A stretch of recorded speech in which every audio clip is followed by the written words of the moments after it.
satu orang buta duduk minta. Hah? Ini apa sih?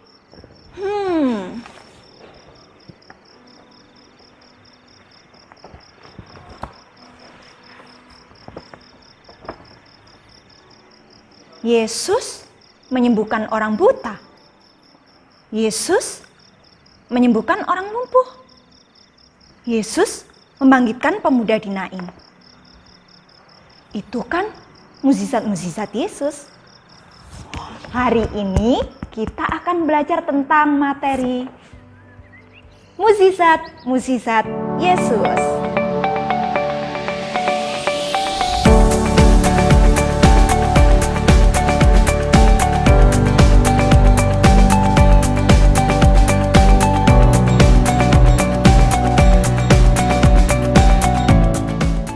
Shalom, hai anak-anak kelas 4, bertemu lagi di sini dengan Bu Rita dalam Pendidikan Agama Katolik dan juga Budi Pekerti.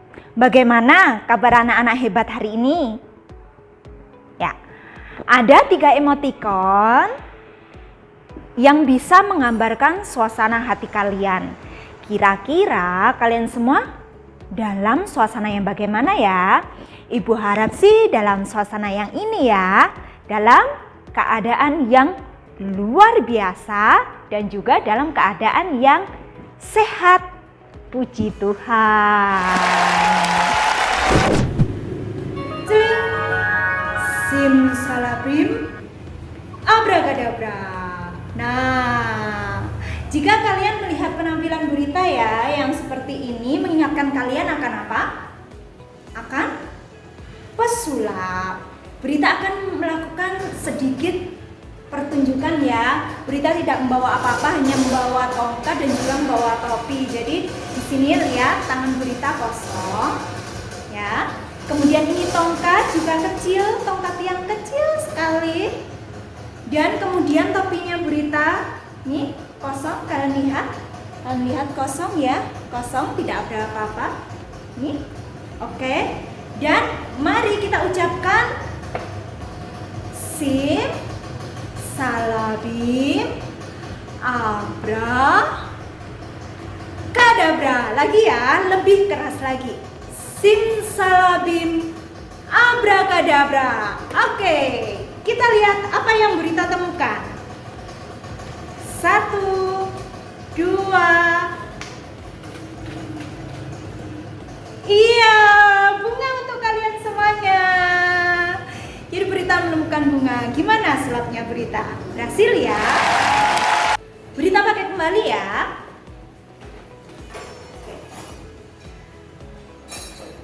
Pada awal tadi Bu Rita mengatakan bahwa materi kita adalah tentang mukjizat-mukjizat Yesus. Nah, apakah mukjizat Yesus masih terjadi hingga saat ini? Apakah sulap yang dilakukan oleh Bu Rita tadi bagian dari mukjizat Yesus? Yuk kita mulai belajar, tapi kita bernyanyi dulu. Ada orang buta. Oke, siap bernyanyi. Ada orang buta duduk minta-minta tiap-tiap hari di pinggir jalan. Pada suatu hari Yesus mendengarnya. Orang buta itu disembuhkannya. Celik matanya oleh kuasa Yesus. Celik matanya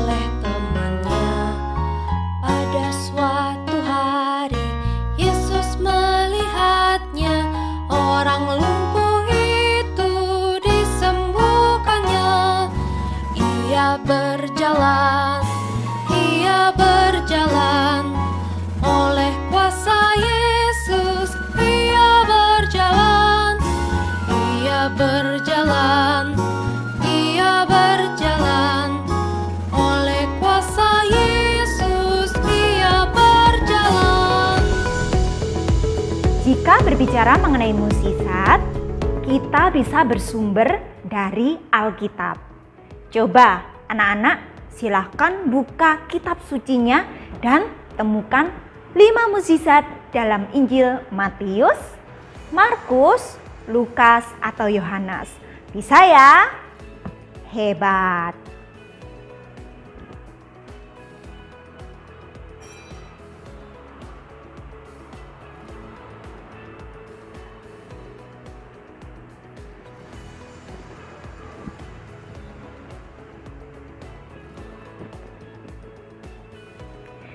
Berbicara mengenai mukjizat, kita bisa bersumber dari Alkitab. Coba anak-anak buka kitab suci. Kemudian temukan 5 mukjizat dalam Injil Matius, Markus, Lukas, atau Yohanes. Ibu berikan waktu ya. Baiklah, sudah ketemu? Nah, sekarang kita dengarkan salah satu firman tentang mukjizat Yesus. Kita dengarkan dalam Injil Markus bab 10 ayat 46 sampai 52. Kisah Yesus menyembuhkan siapa? Sudah ketemu? Ya, Yesus menyembuhkan Bartimeus. Mari kita dengarkan firman Tuhan. Pada suatu hari, Tuhan Yesus dan murid-muridnya sedang berada di kota Yeriko. Di pinggir jalan, ada seorang buta yang mengemis duduk. Namanya Bartimeus. Bartimeus kemudian berteriak ketika tahu bahwa itu Yesus yang lewat. "Yesus, Anak Daud, kasihanilah aku." Orang-orang banyak itu menyuruh agar Bartimeus diam karena dia sangat berisik. Tapi Bartimeus makin keras berseru, "Anak Daud, kasihanilah aku." Tuhan Yesus pun kemudian berhenti dan menyuruh muridnya untuk membawa Bartimeus kepadanya. Murid Tuhan Yesus berkata, "Kuatkan hatimu, berdirilah, Ia memanggil engkau." Bartimeus pun berdiri dan pergi mendapatkan Tuhan Yesus. Tuhan Yesus berkata, "Kamu ingin aku berbuat apa?" Bartimeus pun berkata, "Tuhan, supaya aku dapat melihat." Tuhan Yesus kemudian berkata, "Melihatlah engkau, imanmu telah menyelamatkan engkau." Tiba-tiba terbukalah mata Bartimeus. Sekarang mata Bartimeus sudah bisa melihat lagi. Akhirnya Bartimeus mengikuti Tuhan Yesus dan memuliakan Allah. Wow! Demikianlah sabda Tuhan. Tuhan Yesusku luar biasa. Setuju ya? Semuanya setuju. Ibu, ajak anak-anak untuk mereview dulu dari firman yang baru saja kita dengarkan. Yuk. Yang pertama, siapa nama orang buta yang disembuhkan oleh Yesus? Sudah ingat? Hebat. Kedua, apa yang diteriakkan oleh orang buta itu? Ayo, apa? Yang ketiga, menurutmu kenapa Yesus bersedia untuk menyembuhkan orang itu. Tetap ya, bersumber dari Alkitab. Yang disembuhkan oleh Yesus adalah Bartimius. Dia adalah seorang yang buta sejak lahir. Jadi ketika dia mulai lahir, dia sudah terlahir dengan kondisi yang demikian. Tidak bisa melihat ya, buta. Kemudian Yesus mau menyembuhkan karena ada dua hal. Apakah kalian tahu apa?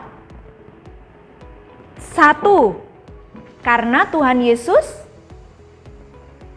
berbelas kasihan.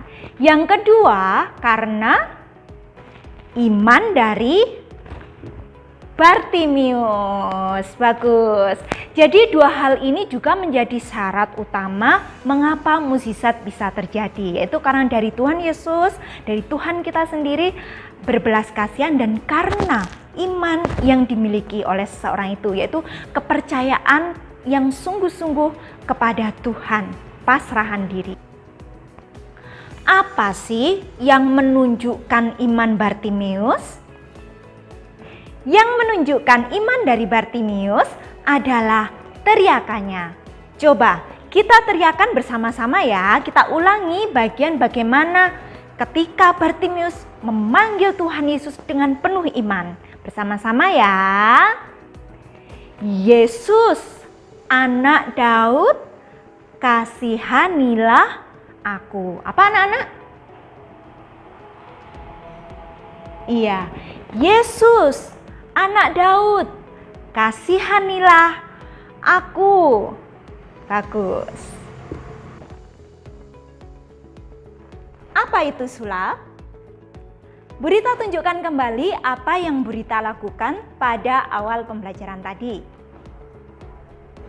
Silakan lihat ya anak-anak. Topi Burita kosong. Oke, kita raba kosong, tidak ada apa-apa. Ya. Kemudian tongkat Burita juga tidak ada apa-apa. Oke. Dan kita bersama-sama ucapkan kata ajaib yang biasanya dilakukan oleh para pesulap. Apa itu? Sim, salabim, betul. Abra, kadabra. Kita ulangi lagi ya, kita ulangi lagi. Sim, salabim, abra, kadabra. Oke, apa yang Burita temukan ya? Tadi kita menemukan bunga, sekarang kita menemukan jeng. Baiklah, kita kembali menemukan bunga untuk kalian. Nah, anak-anak, kenapa ya bisa terjadi sesungguhnya? Mengapa bisa terjadi? Semuanya rahasianya adalah ada dalam topi ini. Ternyata di balik topi ini ada sebuah ruangan yang tertutup. Itulah mengapa para pesulap sering menggunakan warna yang hitam. Nah, jadi Burita memasukkan bunga ke dalamnya. Kemudian Burita tutup dengan rapi, dengan rapa, ya seperti ini ya. Kemudian Burita tunjukkan bahwa ini kosong. Nah, kosong. Kemudian ketika Burita mengambil sesuatu, Burita membaliknya dan merapikan kembali. Kemudian menunjukkan kepada kalian. Itu ya. Jadi sulap itu dilakukan oleh manusia. Mengapa semuanya bisa terjadi? Karena trik ya. Jadi karena butuh keahlian, latihan sering-menering, latihan karena membutuhkan karena ada trik memainkan tangan, memainkan kata-kata, memainkan seluruh tubuh, dan ini membutuhkan latihan. Gitu ya anak-anak. Itulah mengapa sulap yang dilakukan oleh manusia bisa terjadi. Lalu apakah itu mukjizat? Nah, mukjizat Burita tidak bisa melakukannya. Tetapi dari kisah tentang Bartimius dalam Alkitab, kemudian dari beberapa kesaksian yang kalian dengar ketika pengumuman di gereja, Kemudian dari beberapa media sosial berikut ini, ada salah satu kesaksian dari artis.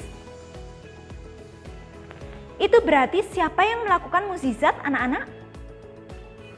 Tuhan. Yang bisa melakukan mukjizat hanya Tuhan. Mengapa itu bisa terjadi? Contohnya, penyakit parah, kemudian dengan berdoa karena iman orang tersebut, juga karena belas kasihan dari Allah, mukjizat terjadi. Tujuan dari mukjizat adalah keselamatan bagi manusia. Contoh, mukjizat penyakit. Tuhan ingin berkarya menyelamatkan manusia. Maka anak-anak, kalian bisa menyimpulkan apakah itu mukjizat? Mukjizat adalah peristiwa mustahil, karya kasih dari Allah untuk menyelamatkan manusia. Jadi mukjizat hanya bisa dilakukan oleh Allah. Apakah sulap termasuk ke dalam mukjizat? Jawabannya adalah bukan. Sulap bukanlah bagian dari mukjizat. Apakah mukjizat juga masih terjadi sampai sekarang? Jawabannya adalah iya. Berbagai kesaksian yang ditunjukkan oleh berita tadi menunjukkan mukjizat Yesus terjadi. Yesus datang ke dunia untuk mewartakan kerajaan Allah, yaitu membuat Allah meraja bagi setiap orang. Ada dua cara yang ditempuh oleh Tuhan Yesus, yaitu melalui pengajarannya, yaitu sabdanya, dan yang kedua, melalui tindakan. Salah satu tindakan Yesus adalah mukjizat. Betul sekali.